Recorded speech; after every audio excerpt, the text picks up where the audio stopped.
YouTube, you suck! That's the rant, everybody! Good night!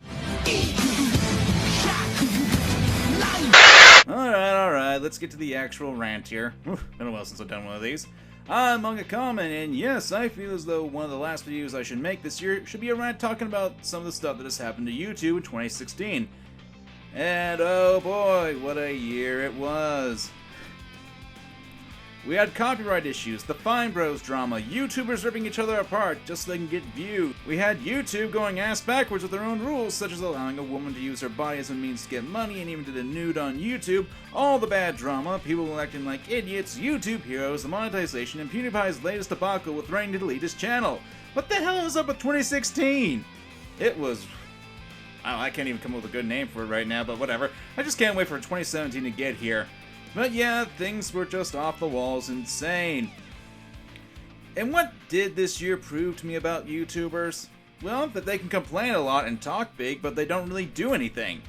And now, while you're probably down in the comments typing out how I'm complaining right now, or you're putting a few examples of people who actually got off their duffs and tried to make a difference, let me start by saying, yes, I am aware of some of those examples, but this is a series where I get my honest thoughts and opinions out there just for the hell of it.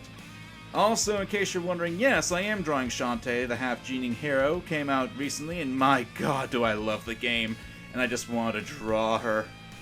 On a side note, for this rant, I'll be talking about specific YouTubers, but I'll also bring up some complaints on YouTube in general.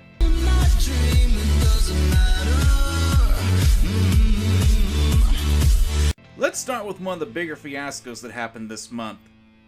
PewDiePie threatening to delete his channel, and then backing out by deleting a joke account. Now, I'm not gonna sit here and say I knew that he wasn't gonna go through with it. Of course, I can make anyone a Nostradamus. Whatever you think of PewDiePie, whether you like his content or not, the fact of the matter is, PewDiePie screwed up here badly. Now, allow me to explain before you smash that dislike button. In his first video that he announced his channel termination once he hit 50 million subscribers, he brought up a few issues he had with YouTube, and portrayed himself as a leader against YouTube's BS. And then he backed out on it, and because of that, he just lost all credibility he had with YouTube. Now, should YouTube try something despicable in the future, such as going a little bit hardcore on their copyright issues, and if Pewds threatens to leave, YouTube will call him his bluff. Any pull that PewDiePie had is now gone with YouTube.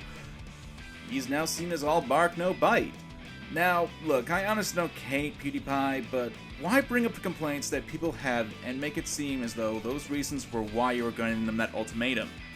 I never advocate for someone's channel to be taken down, nor do I advocate that people quit against their will. But from now on, if he tries something like this again in the future, people will see it as nothing more than an empty threat. And that is a bad thing to do.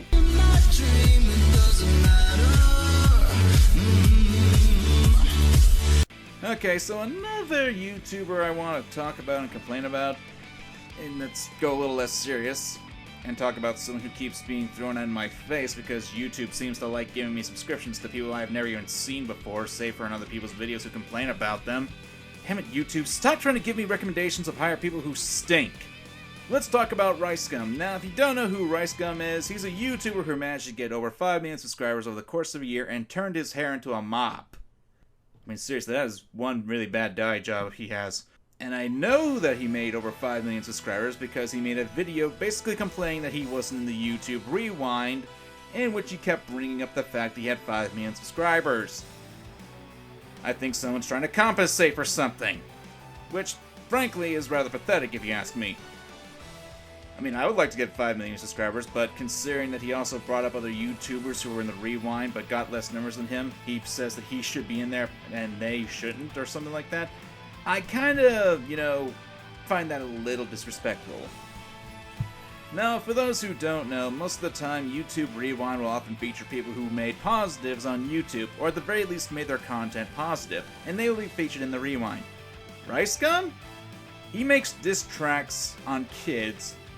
He often goes and tells people how to raise their kids in said diss tracks. He was a part of that whole stage punch fiasco with FouseyTube, and then there was the infamous "Did it feel good" line he gave to... Well, I'm not really in the mood to say it, so you can go look it up if you want. There are plenty of videos on it. Yeah, I really couldn't imagine why YouTube wouldn't want him in their Rewind.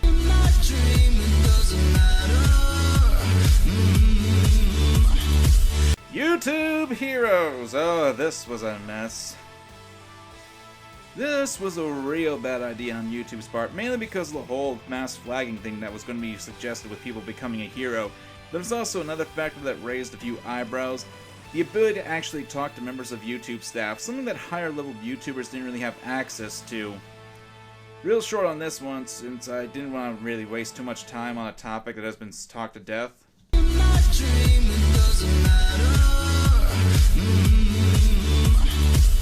Shoutouts Sundays. Now, this may not seem like a big thing, but frankly, it's kind of something I do want to talk about. I don't like them. I have no problem with people getting and giving out shoutouts. It's a good way to spur growth on a channel, and I have no problem with that at all. However, what I do take umbrage with is that the Sunday shoutout scams that have plagued YouTube, with people self-advertising in comments of other videos. Well, that's another topic for another day, and I even brought that up in my Sinnoh video, but whatever. Now, I'm not going to go too hard on this, since quite a few of them are kids who actually do this, but it's still a really underhanded way of getting subscribers. What really gets under my skin is the rules that you often see with these things. Subscribe, stay active, and subscribe to the winners, and a few other ones that may be here or there. But one of the bigger offenders with this was Morgs, who pretty much just promoted his friends in his shoutout series. Link below in the description of the guy who actually did the legwork on this. I could probably make an entire video or segment on Morgs, since she's one of those YouTubers. You know the kind, the ones who actively lie to his audience, who actively make videos and titles and thumbnails that are the worst kind of clickbait.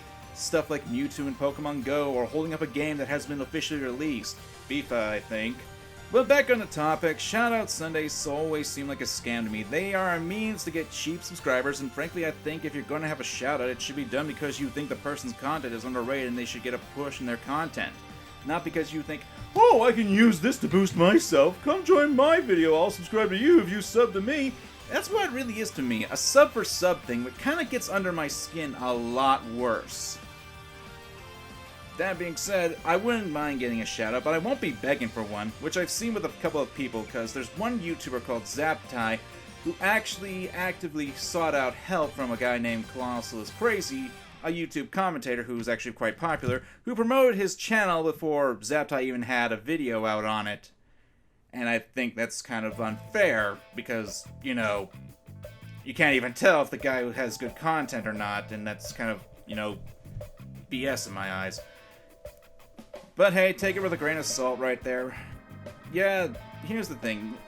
I could ask for people with shoutouts, but frankly, yeah, it is a good way to get good growth, and quick, but it won't be a long-standing audience, which I seem to have for the most part here, and I really like having that, because a lot of my older videos get rewatched all the time, and that's what I aim to do.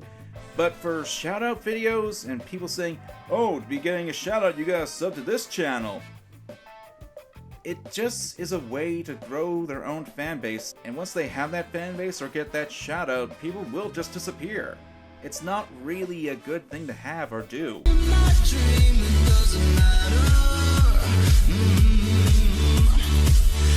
You guys remember the whole copyright stuff, the whole make YouTube great again? Yeah, I've had my own issues with fair use and copyright. YouTube barely gives anything for the creators to fight back against BS that isn't time-consuming or punishing people who make false copyright claims. Like I said earlier, I had a few run-ins with the copyright system, most notably with my Kamen Rider reviews, the most recent being my Kamen Rider W review. And not because my video had footage of Kamen Rider, no, but rather because I had a fan rendition of the opening theme song that was turned 8-bit, sung by someone else, not the original creators, and was perfectly legit to use in the form of fair use because it was transformative material. And frankly, I find that very, very unfair. Hell, I even had my second Undertale video be hit with a copyright strike just because I had a song that was similar to a fan creation, which I also think is kind of stupid. Luckily, I talked to the guy who made the fan creation. He saw that my video didn't use his song, and then he told his copywriters to let go of my video. Yeah, I didn't make money off that, but I still had it as my own, and it did block my video, and frankly, I don't feel like doing that. And frankly, it's this kind of legality and this BS that I decided to open up a VidMe account. So when I do future reviews of Tokusatsu or anything like that, I can link it for you guys to enjoy there. Or if you want, you can follow me on VidMe. I will put a link in the description. Alright, enough self-promotion. Copyright sucks on YouTube and people often take advantage of it in negative forms. What else is new?